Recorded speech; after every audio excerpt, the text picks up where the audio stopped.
Hello guys, आप सभी का मेरे यूट्यूब चैनल एजुकेशन की दुनिया में बहुत बहुत स्वागत है। तो चलिए आज हम लोग एक नए टॉपिक के बारे में पढ़ेंगे।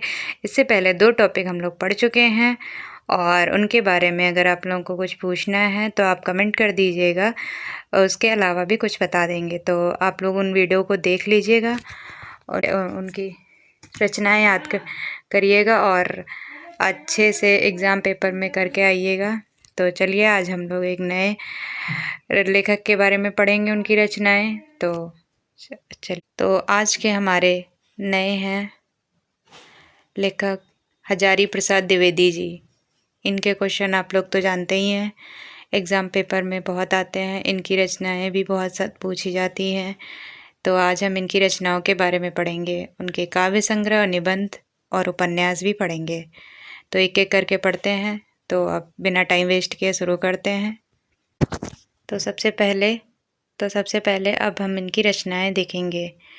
तो इनकी रचनाएं हैं सुर साहित्य, हिंदी साहित्य की भूमिका, कबीर ये एक इम्पॉर्टेंट रचना है इनकी। कभी कभी पूछ लेते हैं क्योंकि कबीर अब ऑप्शन में दे देते हैं कि कबीर होती है, तो जिसकी होती है तो बच्चे यही समझते हैं कि ये इन्होंने ही लिखी होगी। तो और इतना नहीं ध्यान देते हैं बच्चे। रचना है तो अपनी रचना अपने आप कौन लिखेगा, कोई दूसरा ही उनकी रचना लिखेगा। तो ये कबीर है हजारी प्रसाद द्विवेदी की। और साहित्य का मर्म, हिंदी साहित्य का आदिकाल, साहित्य सहचर मृत्युंजय रविंद्र, हिंदी साहित्य। और ये इनके सन भी साथ में है। वैसे सन आप लोग याद मत करिएगा, कभी पूछे तो जाते नहीं हैं, बस आप लोगों के लिए हमने लिख दिए हैं। अगर आप लोग याद करना चाहें तो एक बार याद कर लीजिएगा, वरना वैसे ये सन नहीं भी याद करेंगे तो भी आप लोगों का पेपर में काम चल जाएगा। क्योंकि बस अगर पूछा जाता है तो सिर्फ इनकी रचनाएं ही पूछी जाती हैं, तो ये भूलिएगा नहीं। प्रसाद द्विवेदी जी की सबसे प्रमुख रचना जो सबसे ज़्यादा एग्ज़ाम पेपर में आप लोगों को मिलेगी वो है मोस्ट इम्पोर्टेंट।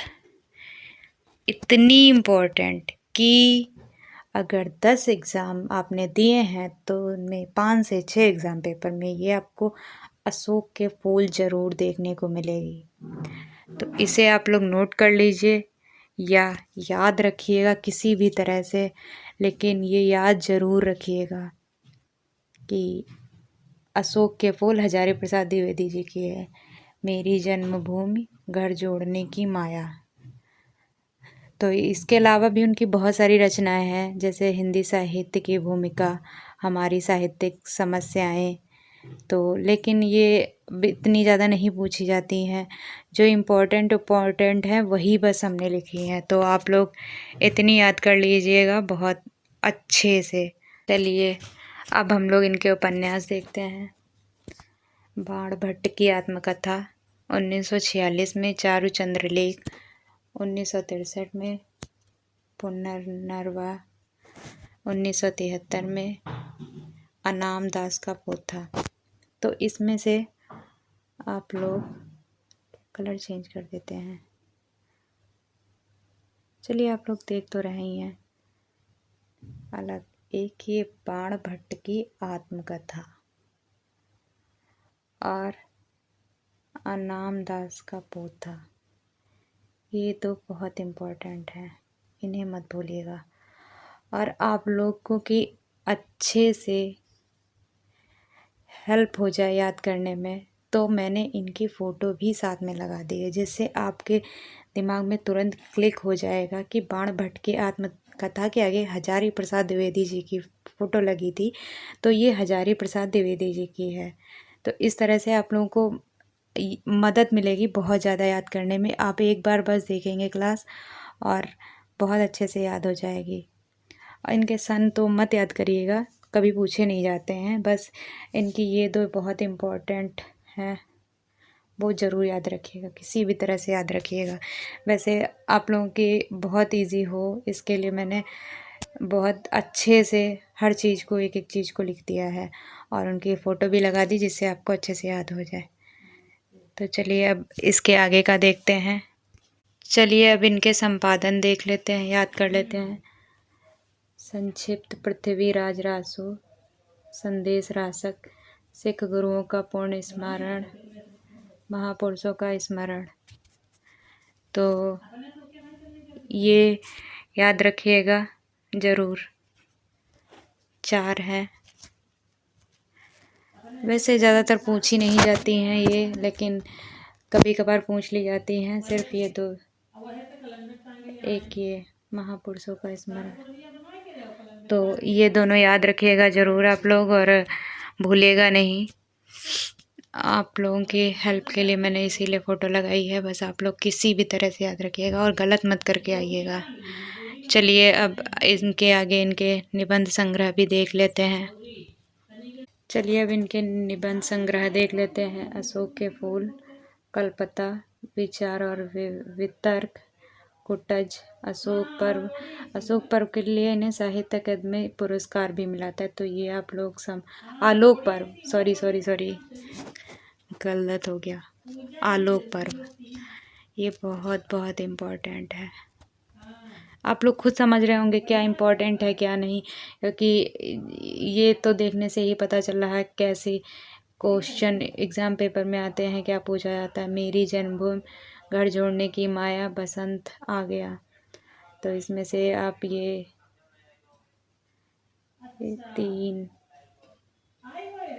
4, तो इन चारों के बारे में आप लोग ज़रूर याद रखिएगा। चलिए अब इनके और आगे के देख लेते हैं। अब इनकी अनुदित साहित्य रचनाएं देख लेते हैं। वैसे हैं तो इनकी बहुत सारी, लेकिन आप लोग जो इम्पोर्टेंट है आप लोग के लिए एग्ज़ाम पेपर के लिए, सिर्फ और सिर्फ मैं वही पढ़ाऊँगी। तो फिर देखिए, प्रबंध चिंतामणि, लाल कनेर, मेरा बचपन, विश्व परिचय, प्राचीन भारत की कला विलास। अब अगर आप लोगों ने मेरा पिछला लेक्चर देखा होगा तो आप लोग बताइए, मेरा बचपन तो हजारी प्रसाद द्विवेदी जी की है, लेकिन मेरा परिवार किसकी है? अगर आप लोगों ने देखा होगा तो आप लोग कमेंट में ज़रूर बताइएगा। अच्छे से ध्यान दे के पढ़ी होगी मेरी क्लास को पिछली वाली, तो आप लोग को समझ जाएंगे कि मैं किसकी बात कर रही हूँ। और आप लोग कमेंट करके ज़रूर बताइएगा, मेरा बचपन हजारी प्रसाद द्विवेदी जी की है, मेरा परिवार किसकी है। ये रचनाएं बहुत इंपॉर्टेंट हैं, इन्हें याद रखिएगा। मेरा बचपन और मेरा परिवार दोनों में डिफरेंस ज़रूर याद रखिएगा कि कौन किसकी है, और आप लोग कमेंट में ज़रूर बताइएगा। चलिए, तो आप लोग जहाँ भी लिख रहे होंगे रचनाएं अपनी इम्पॉर्टेंट, वहाँ पे मेरा बचपन और मेरा परिवार दोनों में डिफरेंस ज़रूर लिखिएगा। और अब हम लोग आज की यही क्लास समाप्त करते हैं, और अगले क्लास में एक नए रचनाकार के बारे में और उनकी रचनाएं पढ़ेंगे। तो आप लोगों को अगर मेरी क्लास अच्छी लग रही हो या कोई चीज़ जो नहीं समझ में आ रही हो, आप लोग कमेंट में पूछ सकते हैं। और अगर मेरी क्लास अच्छी लग रही हो तो एक लाइक कर दीजिएगा, सब्सक्राइब कर दीजिएगा, शेयर कर दीजिएगा, एक कमेंट ज़रूर कर दीजिएगा आप लोग। थैंक यू, धन्यवाद।